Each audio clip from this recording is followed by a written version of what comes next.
Okay, let's go.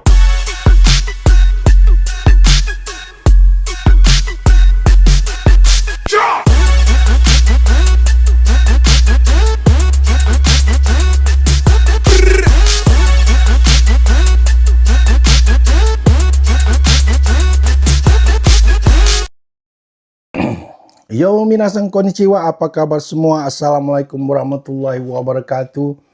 Salam yeye WhatsApp untuk pakcik-makcik Malades sana. Selamat berbuka puasa, kita sudah berbuka puasa ini. Topik kali ini kita akan membahas apa nasib para bukan pengkhianat lah ya. Orang-orang yang merubah warga negara Indonesia. Seperti kasus si Saset yang begitu bangganya anaknya jadi warga negara asing dan merasa terhina jadi warga negara Indonesia. Ini video ini akan menampar wajah mereka, ya. Sementara pembukaan tadi sudah menyebutkan ribuan warga negara asing, banyak dari Eropa yang pengen jadi warga negara Indonesia. Tepuk tangan dulu, ya. Kenapa? Nanti saya akan bahas satu persatu dan malangnya nasib para saya nggak ngomong mereka pengkhianat lah ya, para teman-teman yang merubah warga negara ini. Itu menurut saya menjadi gimana ya? Kalau saya pribadi akan menyesal. Karena apa? Karena kita contoh aja dulu. Saya punya teman pribadi sendiri yang pindah jadi warga negara Singapura. Waktu itu saya ingatkan. Dia nanya, kamu udah di Jepang udah lama green card, permanent resident, kenapa nggak coba jadi warga negara? Saya ngomong, walaupun ditawarin, saya ngomong ke dia, saya nggak mau pindah. Kenapa? Karena saya sudah membaca keadaan. Ya, contoh teman saya yang di Singapura. Yang di Singapura saat ini, kondisi Singapura, ekonomi Singapura saat ini, itu yang menengah ke atas para jet set ya masih enak hidup di sana, masih enjoy. Tapi yang ke bawah, yang ke pekerja-pekerja biasa, itu sengsara sekali. Gaji mereka itu ya cukup biaya hidup sehari-hari, itu pun bisa-bisa nggak cukup. Untung aja Singapura dekat dengan Batam. Jadi itulah turis sembako jadinya. Orang Malades pun ikut-ikut sekarang meniru gaya Singapura. Ribuan mereka datang setiap hari ke Batam. Itu bukan turis. Itu survival mode bertahan hidup. Untung aja Batam dekat dan Indonesia lebih berbaik hati. Kalau saya jadi gubernur di Kepri itu, saya bikin mall khusus buat orang-orang ini. Harganya beda, saya naikkan. Karena nggak adil kalau mereka dapat harga murah. Memang bagus untuk ekonomi Indonesia berputar, tapi Indonesia, khususnya Batam itu bisa lebih dapat banyak keuntungan dengan cara memanfaatkan orang-orang ini. Bayangin. Teman saya itu ya bekerja sudah di kelas biasa lah kan pekerjaannya. Banyak bisnis-bisnis kecil tutup. Semua barang mahal. Terus kondisi kerja, lingkungan kerja di Singapura ini sangat kompetitif sekali. Kamu nggak bisa kerja di sana beleha-leha santai-santai. Karena setiap saat ada orang yang siap menggantikan posisimu. Gitu stresnya. Saya punya teman orang Taiwan, itu ngomong sendiri nggak kuat dia, stres. Pressure dalam bekerja itu tinggi. Kita dituntut harus selalu produktif, inovatif. Jadi nggak pernah bisa di zona aman di pekerjaanmu, duduk di mejamu itu setiap hari was-was. Karena ada orang yang siap akan menggantikanmu. Dan yang paling sadis ini, kalau kamu pindah, contohnya kalau saya pindah warga negara, kebun-kebun saya yang di Sumatera itu nggak bisa saya milikin lagi, karena saya bukan warga negara Indonesia. Apa nggak sedih itu? Apa nggak sedih sekarang kalau saya pulang ke Indonesia dibatasi karena saya bukan warga negara Indonesia. Kalau visa saya habis, saya harus pulang. Sedih juga kan? Nah, pengalaman saya juga pribadi di Jepang ini udah 18 tahun. Walaupun kita tahu banyak orang di sini, kamu nggak pernah betul-betul into menjadi bagian dari society itu nggak pernah. Nggak ada itu. 18 tahun saya di Tokyo, gedung-gedung pencakar langit itu seperti ada batasnya untuk menerima kita masuk 100%. You still outsider. Kamu masih orang asing. Ya, di Jepang ini ada istilah doesn't matter how good you speak Japanese. Istilahnya nggak peduli berapa bagus kamu berbahasa Jepang. Kamu tetap orang asing di sini. Ya, itu. Kamu insider. Kadang saya jalan sendiri habis kerja, minum di kafe di mana di Tokyo, di downtown. Itu saya merasa kesepian.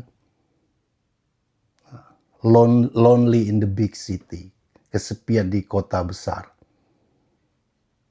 Ya, itu loh. Padahal 18 tahun saya di sini loh. Itu my honest, ya, humble opinion. Ini pengakuan jujur saya. Padahal istri, anak saya orang sini. Anak-anak saya pasportnya ya pasport sini. Nggak perlu dibangga-banggakan seperti si Saset. Rupanya LPDP, apa yang penerima LPDP ini bukan beasiswa aja yang didapat.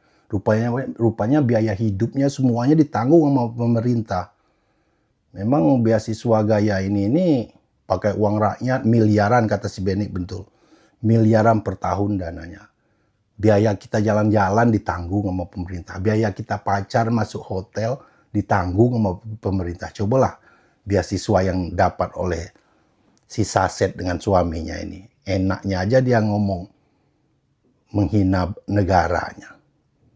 Betul kata Purbaya, kalau mau marah dengan pemerintah, pemerintahnya. Umpamanya mau marah dengan pemerintah, rezim Prabowo, Prabowonya. Tapi jangan kau benci negaramu. Negaramu yang bikin kamu enak-enakan hidup di sana. Yang biayai makanmu, tidurmu, perjalananmu, bukan sekolah aja. Itu dari uang rakyat, uang teman-teman yang nonton di sini.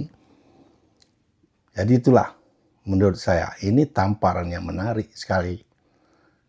Ya, saya bersyukur sekali 18 tahun di Jepang nggak menukar warga negara saya. Ada saya punya teman satu orang Thailand, dia tukar warga negara, udah putih kepala dia, tumbuh uban semua. Karena di Jepang walaupun kita dapat pensiun di sini, orang di sini tetap kerja sampai napas terakhir. Ya, kerja sampai napas terakhir. Yes, you had that right. Saya itu nggak mau. Saya mulai bulan ini, saya bisa hidup di Indonesia 6 bulan, bisa hidup di sini 6 bulan, karena saya tidak terikat lagi dengan pekerjaan. Di Indonesia saya punya passive income, walaupun saya tidur di sini, uangnya masuk terus. Di sini saya juga ya, dengan company saya statusnya kontraktor. Saya bikin program, bisa tinggalkan jalan. Alangkah indahnya, syukur alhamdulillah saya nggak merubah warga negara. Saya pulang ke Indonesia, is my real home. Beda rasanya. Pulang ke Indonesia, ke kampung itu rasanya batin jiwa kita ini menyatu dengan buminya. Di Jepang ini 18 tahun, bumi Jepang ini nggak pernah bisa menerima saya secara utuh. Itu berlaku untuk semuanya. Nggak penting sebagus manapun kamu bahasa Jepang di sini, ya kamu tetap orang asing. Ya, itu pesan saya bagi yang mikir-mikir yang di Indonesia, negara itu akan maju adalah oleh orang-orang yang bukan di saat susah mereka lari seperti si Saset ini. Indonesia itu akan maju dengan orang-orang yang bertahan dengan situasi apapun dan mencoba mencari solusi menghadapi tantangnya. Tapi kalau orang yang di saat susah malah lari jadi pengkhianat, padahal dibekali, dimodalin pemerintah, itu sangat memalukan sekali. Ya, itu saja. Ramadan Mubarak. Angel bulan Ramadannya. Mudah-mudahan saya bisa lebaran di Indonesia. Lihat sisa videonya. Sampai jumpa next video. Bye-bye. Soal penerima beasiswa LPDP yang bangga anaknya mendapat paspor asing, Kementerian Hukum menegaskan justru permintaan warga negara asing menjadi warga negara Indonesia meningkat dalam beberapa tahun terakhir. Direktur Jenderal Administrasi Penerima Beasiswa LPDP yang bangga anaknya mendapat paspor asing, Kementerian Hukum menegaskan justru permintaan warga negara asing menjadi warga negara Indonesia meningkat dalam beberapa tahun terakhir. Direktur Jenderal Administrasi Hukum Umum melaporkan permintaan WNA untuk menjadi WNI dalam 5 tahun terakhir cukup tinggi. Namun pemerintah menegaskan tidak mudah jadi warga negara Indonesia. Pasalnya, prosesnya sangat selektif dan ketat. Termasuk kewajiban tinggal di Indonesia selama 5 tahun berturut-turut atau 10 tahun jika memutuskan untuk tinggal di Indonesia secara berselang-seling. Indonesia sendiri menganut sistem kewarganegaraan tunggal yang juga berlaku untuk pasangan perkawinan campuran. Pemerintah memberikan kewarganegaraan ganda terhadap anak hasil perkawinan campur hingga si anak dinyatakan dewasa untuk memilih.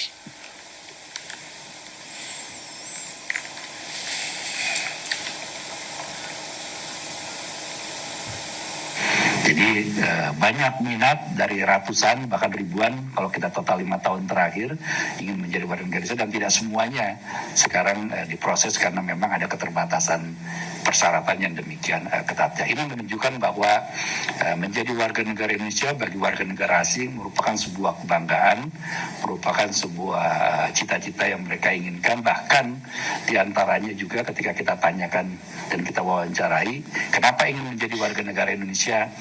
Ya, kami suka saja dengan masyarakat dan lingkungan Indonesia, orang-orangnya ramah dan lain sebagainya. Jadi bukan hanya persoalan ekonomi dan lain sebagainya saja, tapi sosial budaya ini juga menjadi harapan dari warga negara asing untuk masuk menjadi warga negara Indonesia. Menjadi warga negara Indonesia. Dirjen AHU juga menegaskan pasangan suami istri penerima beasiswa LPDP di Inggris, Arya Iwantoro dan Dwi Sasetyaningtyas, berpotensi melanggar hak sang anak, yaitu terkait pengaturan kewarganegaraannya. Ya, usianya masih relatif kecil, belum dewasa. Kalau lihat dari garis keturunan kelahirannya dan orang tuanya tentu masih status warga negara Indonesia, tapi sama orang tuanya dialihkan menjadi atau diinformasikan seolah-olah menjadi warga negara asing. Nah, ini juga tentu melanggar hak perlindungan kepada anak, gitu, kepada orang tuanya. Sehingga nanti kami coba akan berkoordinasi dengan kedutaan dan juga kepada yang bersangkutan untuk memastikan apakah memang benar telah terjadi peralihan status kewarganegaraan. Karena secara hukum peraturan perundang-undangan yang ada, anaknya tetap menjadi warga negara Indonesia sampai dengan dia dewasa, nanti menentukan sendiri kalau sekiranya dia harus memilih kepada kewarganegaraan ganda di tempat dia residennya, tinggalnya. Karena dimungkinkan juga ketika dia berturut-turut lebih dari 5 tahun menjadi permanen residen di suatu tempat, dia mendapatkan potensi untuk menjadi salah satu warga negara lain.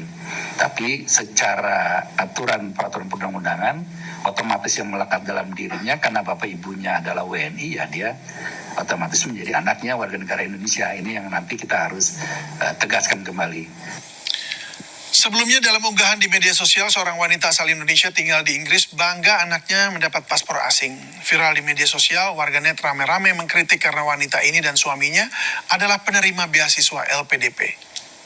Tunggu selama 4 bulan ke belakang nyampe juga. Ini paket bukan sembarang paket, isinya adalah sebuah dokumen yang penting banget yang merubah nasib dan masa depan anak-anakku. Kita buka ya. Inilah video dari pemilik akun @sasetyaningtyas. Postingannya terkait anaknya yang mendapat kewarganegaraan asing jadi perbincangan warganet.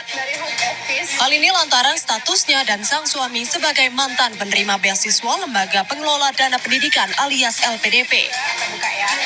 Setelah menerima amplop, ia menunjukkan ekspresi terharu dan menyebut ini paket bukan sembarang paket. Dirinya mendapatkan surat dari Home Office Inggris yang menyatakan bahwa anaknya yang kedua diterima menjadi warga negara Inggris dan menerima paspor secara resmi. Video ini pun ditanggapi beragam oleh warganet.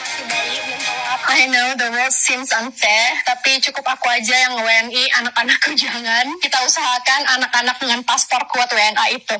Let's go.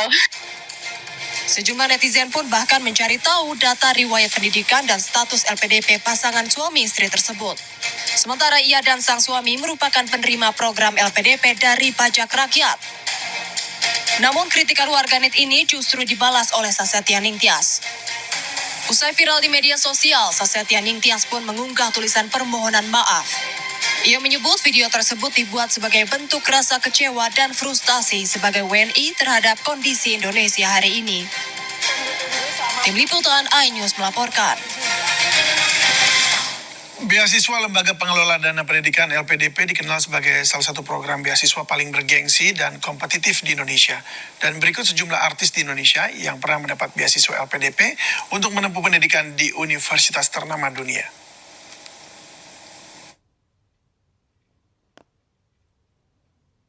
Pertama, Maudy Ayunda, aktris sekaligus penyanyi tersebut menempuh studi S2 di Stanford University, Amerika Serikat. Kedua, Tasya Kamila, mantan penyanyi cilik ini studi S2 di Columbia University, Amerika Serikat. Kemudian ketiga, Gita Gutawa, putri komposer Erwin Gutawa tersebut menempuh studi S2 di London School of Economics and Political Science atau LSE di Inggris.